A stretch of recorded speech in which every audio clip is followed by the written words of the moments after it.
Student, ये एक हमारे पास क्वेश्चन है जो कि जेई मेंस का क्वेश्चन है और sets and relation and function chapter का क्वेश्चन है। बेसिकली अगर हम बात करें तो ये रिलेशन बेस्ड का क्वेश्चन है। वो आपको बाद में पता चलेगा जब आप रिलेशन और फंक्शंस के बीच में डिफरेंस को समझेंगे। तो ये क्वेश्चन है, ये क्वेश्चन काफ़ी इंटरेस्टिंग है। इसको हम डिफरेंट तरीके से कर सकते हैं ऑल्दो क्योंकि ये जेई के सिलेबस में है और आप लोगों को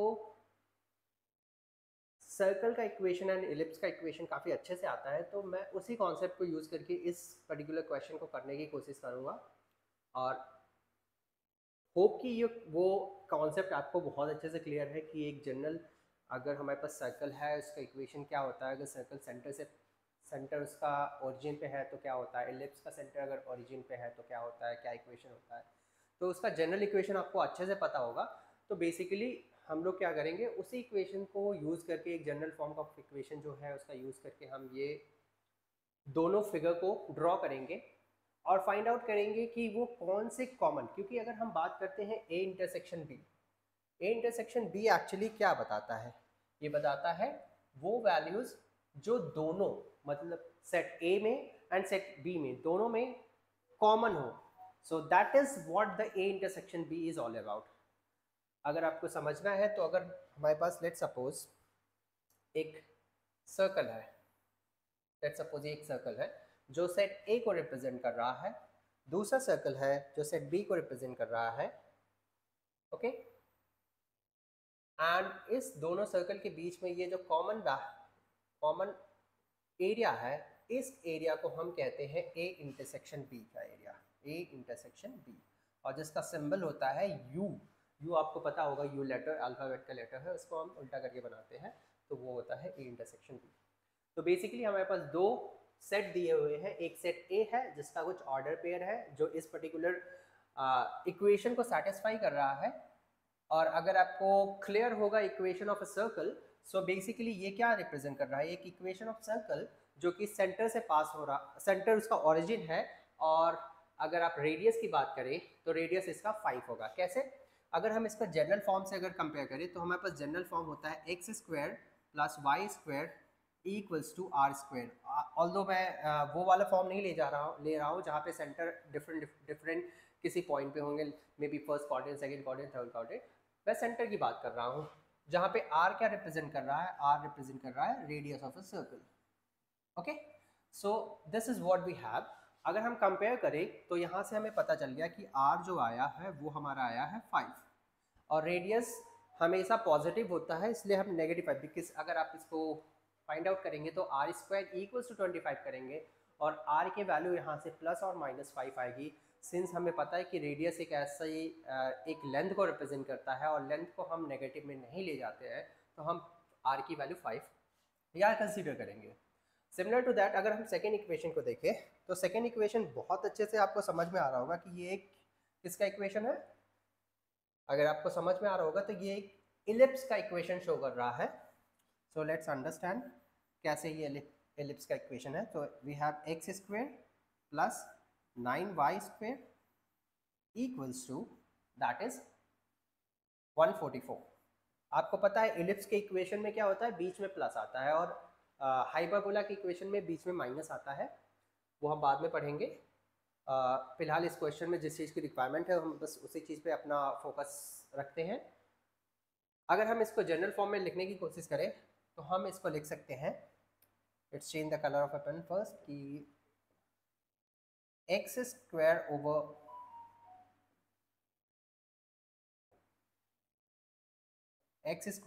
a square plus y square over b square equals to 1. So this is what we have.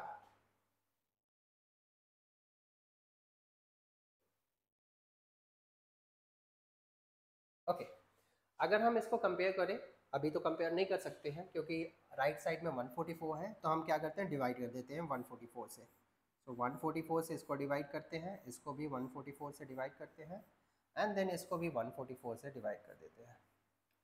अब हमारे पास ये एक पर्टिकुलर इक्वेशन आ गया, इसको लेट सिंप्लीफाई कर देते हैं। थोड़ा सा सिंप्लीफाई करने के बाद हमें मिलता है एक इक्वेशन जो कि मॉडिफाई होती है। सो इसको हम थोड़ा सा छोटा कर लेते हैं।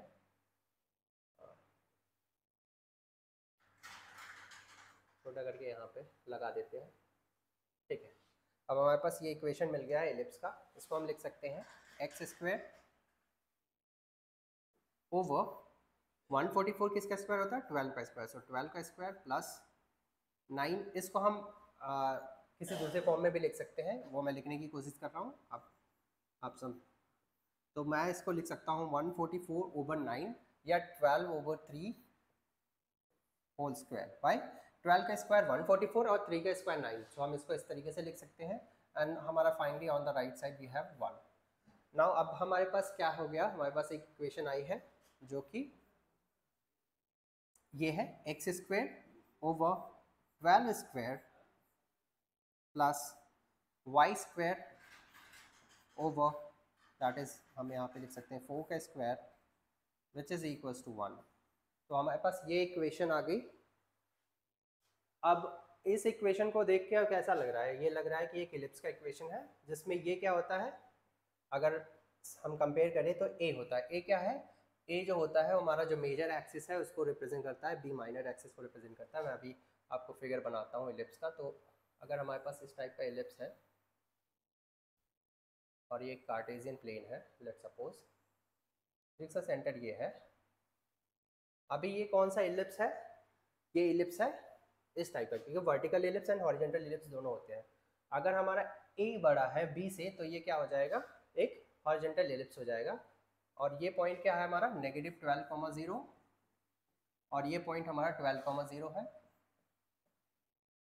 और दूसरा अगर देखेंगे तो ये 0,4 है और ये 0,-4 है। सो ये हमारे पास इलिप्स आ गया। अब दूसरा हमारे पास सर्कल भी है। सर्कल का मैंने अभी दिखाया था कि आपको सर्कल जो है वो रेडियस कितना है इसका 5 है। तो अगर उसका रेडियस 5 है, आप कोशिश करेंगे तो आपको पता चल जाएगा किस पॉइंट पे कट करेंगे, बट हमारे क्वेश्चन में उसकी रिक्वायरमेंट नहीं है। हमें बस बताना है कि कितने पॉइंट्स पे कितने जो है इसमें ए कॉमा बी में कितने पॉइंट आएंगे। तो अगर आप करेंगे तो वो आपको पता चल जाएगा। ये हमारा कहीं यहाँ पे -5,0 आ जाएगा और ये हमारा कहीं यहाँ पे 5,0 आ जाएगा और इसी से सर्कल पास होगा। तो सर्कल कुछ ऐसे।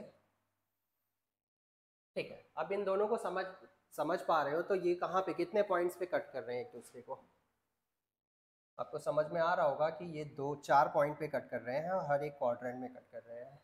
एक ये क्वाड्रेंट है, यहाँ पे कट कर रहे हैं फर्स्ट क्वाड्रेंट में, सेकंड क्वाड्रेंट में, थर्ड क्वाड्रेंट में, फोर्थ क्वाड्रेंट में। आप इसको अगर और अच्छे से समझना है तो आप इसके पॉइंट्स को निकाल सकते हैं, जो कि बहुत सिंपल है, दोनों इक्वेशन को सॉल्व कर लें। बट अभी हमारा जो मेन एम है वो इस क्वेश्चन को फाइंड आउट करना है और ये क्वेश्चन जो है वो जेई का क्वेश्चन है। तो इस आपको पॉइंट्स निकालने को तो बोलेगा नहीं, आपको ये पूछेगा कि कितने पॉइंट पे ये जो कितना जो है ए इंटरसेक्शन बी में कौन कौन से वैल्यूज आ रहे हैं। अगर आपसे पूछ लिया कि वो वैल्यूज कौन कौन से होंगे तो आप यहाँ से फिर कंपेयर करके सॉल्व करके निकाल सकते हैं। तो अभी हमारे पास 4 पॉइंट मिले तो यहाँ पे हमारा आंसर कितना हो जाएगा 4। बस यही है पूरा क्वेश्चन, बहुत सिंपल है। आप इसको और भी तरीके से कर सकते हैं। ये मुझे सबसे सही तरीका लगा कि आप इसको नॉर्मल अगर आपको जो है बेसिक अलजेब्रा का यूज़ करके करना है तो अलजेब्रा का यूज़ करके भी कर सकते हैं। बट इस फॉर्म में रिप्रेजेंट करने से ज़्यादा अच्छे से समझ में आएगा, क्योंकि आपके सामने एक पिक्चर है, आप पिक्चर को देख कर बहुत अच्छे से समझ सकते हो। और इलिप्स पैराबोला एक ज्योमेट्री का पार्ट है और काफ़ी अच्छा इंटरेस्टिंग है, तो इसको यहाँ पे मैंने इंटरप्रेट कर दिया इस चीज़ को इससे। पर आप कभी कहीं और इसके सोल्यूशन देखेंगे बहुत सारे जगह पे तो इस तरीके से नहीं किया गया होगा। यही है क्वेश्चन ऑल अबाउट। और आई होप आपको अच्छे से समझ में आया होगा पूरा क्वेश्चन। काफ़ी डिटेल तरीके से मैंने कवर किया है, हर एक चीज़ को यहाँ बताया कि हम ए इंटरसेक्शन बी को कैसे रिप्रेजेंट करते हैं। ये हमने 2 सेट बनाए, इसके बीच का जो रीजन है वो ए इंटरसेक्शन बी को रिप्रेजेंट करता है। Thanks for watching the whole video and I hope you enjoy the whole session and keep learning and keep making you like involve yourself in such type of question and try to solve the question in a very easiest way so that because आपके exam में वो easiest way ही सबसे important way होता है करने का, आपके पास time नहीं रहेगा।